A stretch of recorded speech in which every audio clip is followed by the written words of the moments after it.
თელავის მეფე ერეკლე მეორის სახელობის თელავის პირველი საჯარო სკოლის მეათე კლასის მოსწავლეს წერალს ერეკლე ბეჟგოშიც.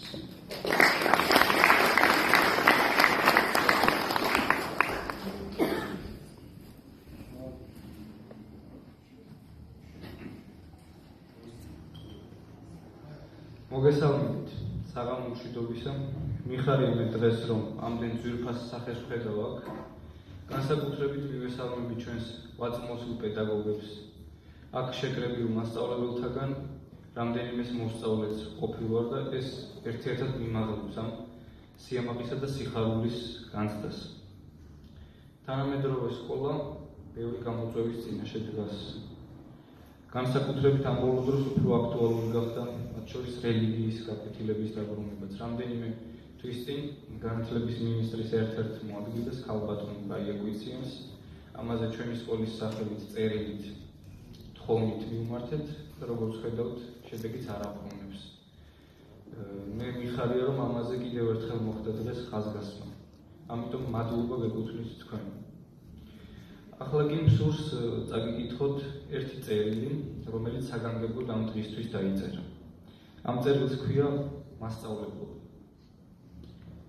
მრავალი საუკუნის წინ ერთ კაცს ძველ ჩინეთში რომ ცხოვრობდა და ყველა კონფუცის სახელით იხსენიებდა, საუკუნის ფრაზა წარმოუთქვამს. ის, ვინც წარსულის ჭვრეტით ხედავს მომავალს, ღირსია იწოდებოდეს მასწავლებლად. არ დათანხმება რთულია. მასწავლებლობა ხომ ერთადერთი პროფესიაა, რომელიც ყველა სხვა საქმიანობას აყალიბებს. ეს ლიტონის სიტყვები არ გეგმოთ, მრავალი თეთრი ღამის თანაფიქრთა შედეგად პეჭედ დასმული აზრია. ჭეშმარიტი მასწავლებელი მოსწავლის გამოსაწვდომად გოლგოთურ ტკივილს გადის.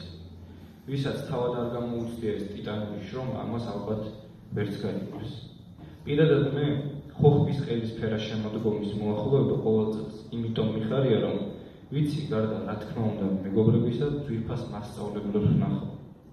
თუ მოსწავლესა და პედაგოგს შორის ურთიერთობა გულწრფელია, ისინი მარად შეერთხორცებულნი ივლიან აქაც, ამ ქვეყნიურ ბილიკებზე და ამ ბილიკების დასრულების შემდეგაც, ზესთა სოფელში. ჩემი ცხოვრება ნამდვილად ნაკლებად მზეკეთილი იქნებოდა, რომ არა ჩემი ძვირფასი მასწავლებლების სათმომზერის ხსოვნა. უთუმცაოდ რომ არა ისინი ჩემი ცხოვრების პალიტრა ასე ფერადი ვერასოდეს იქნებოდა. ამ გადაჟამყუებულ წუთის სოფელს მხოლოდ ისინი თუ გააცისკრებენ. დააკვირდით, რამხელა მნიშვნელობა აქვს ამ პროფესიას. ამის თაობაზე სავსებით მართებულად და მართალზომიერად აღნიშნა ინგლისის გამორჩეულმა პოლიტიკოსმა უინსტონ ჩერჩილმა. აქ შეგვიძლია წარმოვიდგინოთ, როგორ მოხაზა მან ეს სიტყვები ახალგამოგონებული ავტოკალმით თავის მემუარებში და შემდეგი ფრაზა სამუდამოდ დაამეტყველა. სკოლის მასწავლებელი იმხელა ძალაუფლებას ფლობს, რომელზეც პრემიერ-მინისტრს, თავად იყო პრემიერი, მხოლოდ ოცნება შეუძლია. სწორედ აქ განირჩევა ეს ორი პროფესია. პოლიტიკოსების შესაძლოა ხელისუფალნი იყვნენ, მაგრამ მასწავლებლები ერისუფალნი არიან. გამორჩეულობასთან ერთად დიდია პასუხისმგებლობაც. არავის დაავიწყდეს, რომ სახარებაში იესო ორჯერაა მასწავლებლად მოხსენიებული. ზუსტად მასწავლებელმა დაგვაუფლა ჩვენ ყველანი მრავალი წლის წინ პირველ კლასში სიტყვათქმედობის, რიცხთაღრიცხვის, ბერათა კეთილხმოვანებისა და სამყაროს შეცნობის უნატიფეს ხელოვნებას. სულკურთხეულ პედაგოგებს თავად ღმერთი ასაქმებს და ხელფას კაცთა სიყვარულით უხდის. ეს მხოლოდ და მხოლოდ ტრივიალური ფაქტებია. საგულისხმო რომ ის, ვინც მართავს სინათლეს, იმალება ჩრდილში. სწორედ ასეთნი არიან მასწავლებლები. დიდაქტიკის საკითხები ყოველთვის რთულად განსახილველია, მაგრამ ასეთ დროს ძალიან გვეხმარება მაგალითი. აი ვთქვათ, როგორ შეიძლება ისაუბრო მასწავლებლებაზე და არ ახსენო იაკობ გოგებაშვილი. ეს დიდი კრეხელობად მიმაჩნია და ალბათ სავსებით მართებულად. ხსენების ღირსი და სიმბოლურია, რომ სწორედ ამ კაცის სახელობის შენობის ჭერქვეშ მოგმართავთ მე თქვენ. იაკობ გოგებაშვილი სრულად ერის მოძღვარი იყო. კაცი, რომელიც საქართველოში განათლებისა და პედაგოგობის სიმბოლოდ იქცა.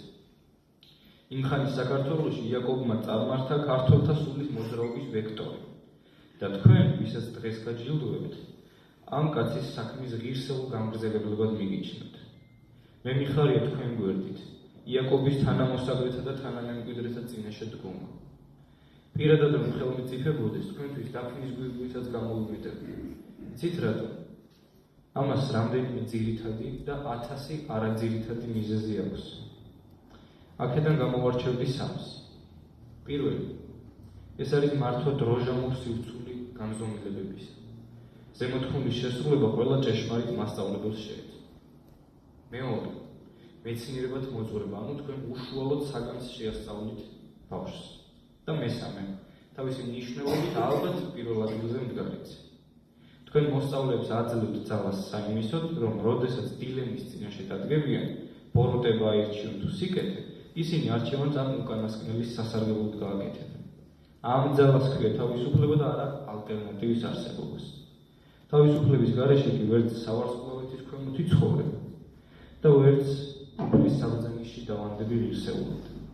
თქვენი ვალია მოსწავლეებს ორივე შეაძლებინოთ. და რა კი ვთვლით, რომ თქვენი ცხოვრების დიდწილ ასპარეზზე თქვენ ეს მოახერხეთ, მოგაგებთ პატივს და გიხდით გულწრფელ მადლობას. გილოცავთ.